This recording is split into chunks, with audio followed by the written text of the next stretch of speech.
Now, learning difficulties are actually more than just academic challenges. They actually affect a child's confidence, behavior, and family life. With the right understanding and the right support, every child has the potential to grow as well to succeed.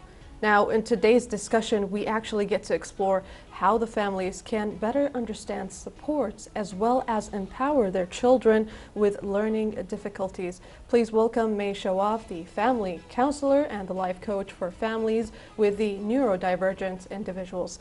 Thank you so much, Mai, for being here with us today. Thank you for having me. It's a pleasure.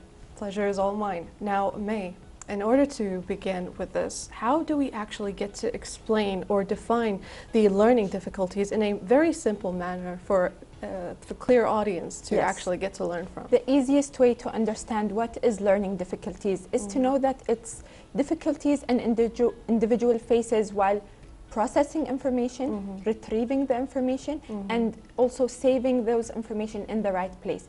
Those difficulties, most people think that they are mainly academic difficulties, but learning difficulties affect all aspects of life, not everything just academic. Yeah, that is 100% true. Now, how do actually the learning difficulties affect the family's atmosphere and the relationship between the parents or the family themselves? Having a child with learning difficulties definitely adds stress to the family. Yeah. All family members are going to be affected, not just because this child is struggling academically, but because most kids who struggle academically and have learning difficulties have behavioral issues, have low self-esteem, have aggression, have defiance. So all those factors add a huge impact on the family.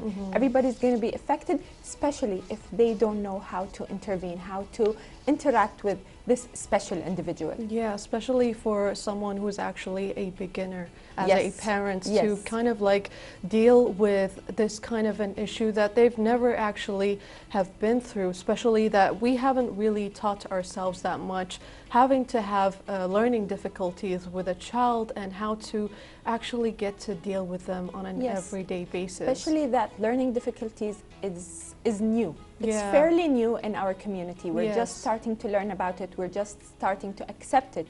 So imagine yourself as a fresh parent, and this is your first child, and they also have a syndrome or a dysfunction or a learning disability. It's going to be adding more to your stress. Yes, absolutely. And it's an unfortunate feeling for each parent to have to actually go and deal with this on an everyday basis, especially when they actually get to school. That is the thing that actually affects a parents themselves on how the child is actually going to be dealing with the rest of the people that they're going to be surrounded with. Most kids are diagnosed with learning difficulties around school age, between 6, 7, early elementary grades. And then those problems keep escalating if you don't address them the right way. And if you're an, let's say, immature parent, you are not aware how to help your child. You're going to be facing lots of trouble between your child, their peers in school, their teachers, in your family life. And it's like a cycle you can never break through, because one problem leads to another. It starts academically, but then behavior, but then social, emotional.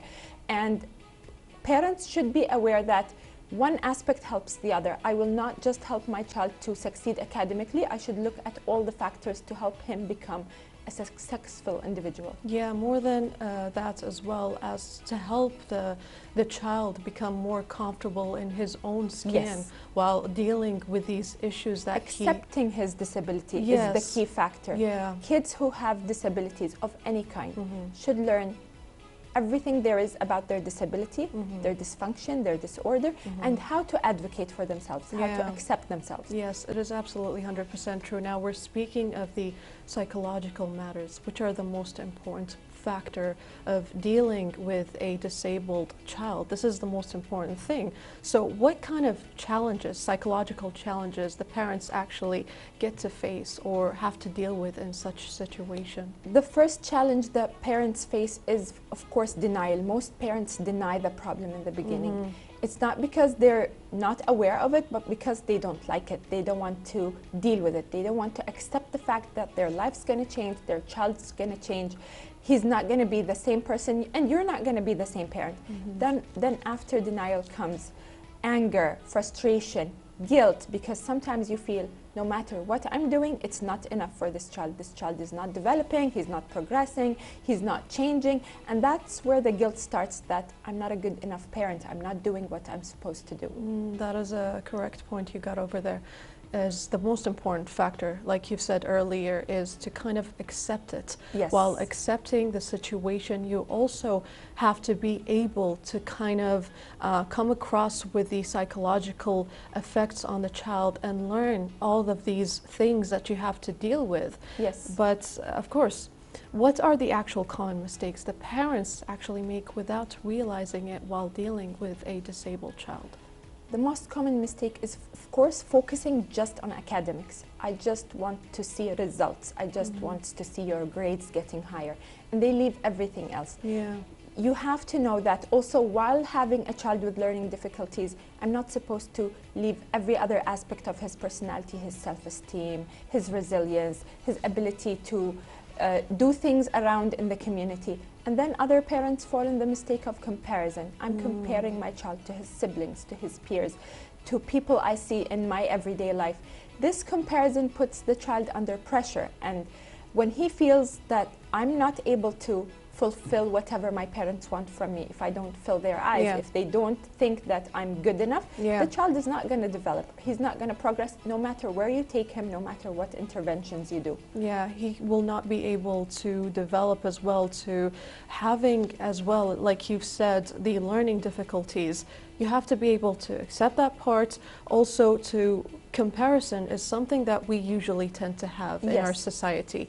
While comparing, we've grown with that kind of a thing, having parents to compare us to other people. Doesn't have to be siblings between each other. So that kind of puts the child under a lot of pressure into not knowing what to do, at the same time not being able to develop in their own way and growing comfortably. We've noticed now with the online learning, comparison between students is very high because everybody is open. You can see all the other kids, you can see all the other students.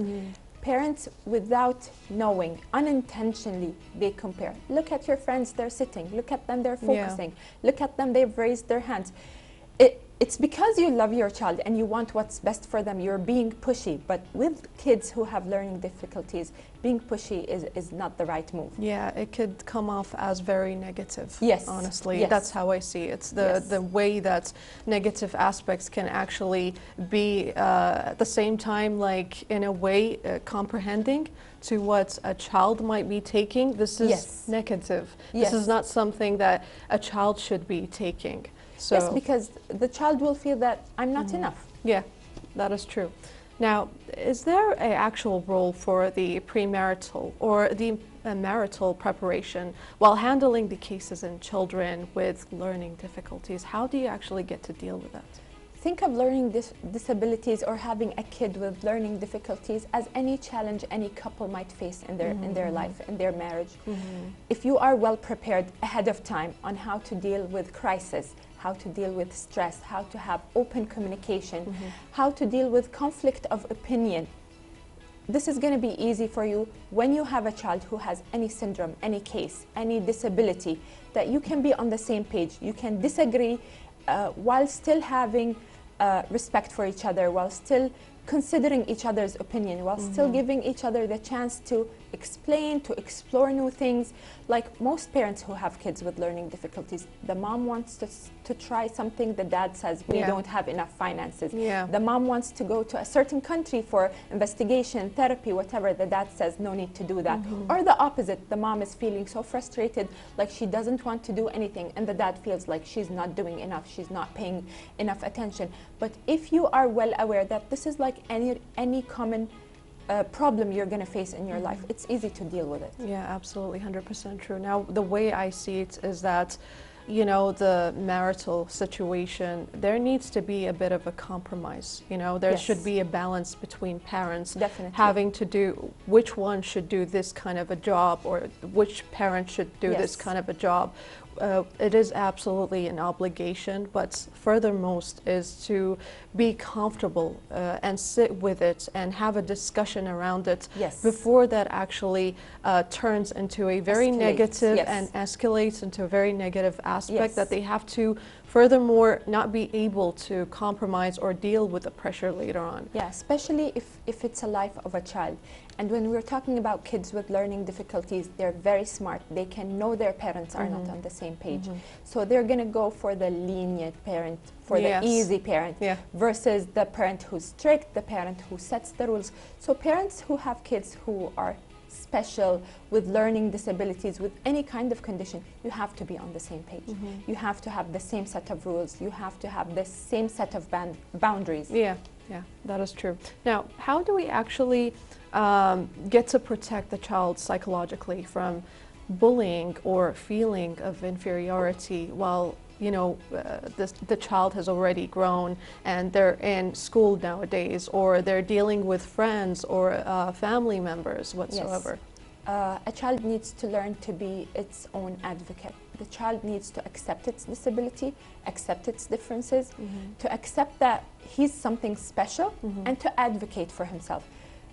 Building self-esteem doesn't start outside the house. It starts within the home. If you build your child's self-esteem within your house, you give him a voice, you give him valued opinions, you let him share whatever happens with him. He's going to be able to take this outside, to defend himself, to defend whatever he's saying, whatever he's feeling. He's going to be, like you said earlier, comfortable in his own skin. So this comfort is going to be around him wherever he goes, not just within his household. The main focus is, if a child is comfortable with whoever he is, if he is bullied outside, it doesn't matter. He's still comfortable, he's still proud of himself. That is 100% true. And like you said earlier, what matters is how he is being treated at home.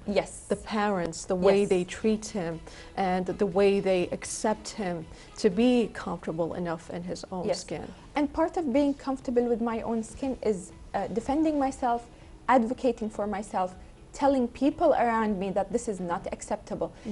Teaching my child that he could be a source of power for other kids who have disabilities. Yes, 100% true. Now, do you have any last words that you would like to convey out to the rest of the people who are watching you? I want to advocate and empower all parents who have kids with learning difficulties. We know it's hard. We know some days are challenging. We know you might think this is the end of the world, but it's not. It's not. Having a child with learning difficulties could be a door that opens for new beginnings in life. You could meet new people, you could have new chapters in your life, you could empower other parents. You could have positive input in your life just because you had a child with learning difficulties. Yes, you're 100% correct. It's becoming an advocator for all of those people to actually learn on how to deal with certain situations like that you've said earlier. Thank you so much, Mai Alshawwaf, for being here with us today. It's a pleasure for you being here. Family counselor, of course, and life coach for families and the neurodivergent individuals. Thank you so much again for being here. Stay tuned, everyone. We will be right back right after this break.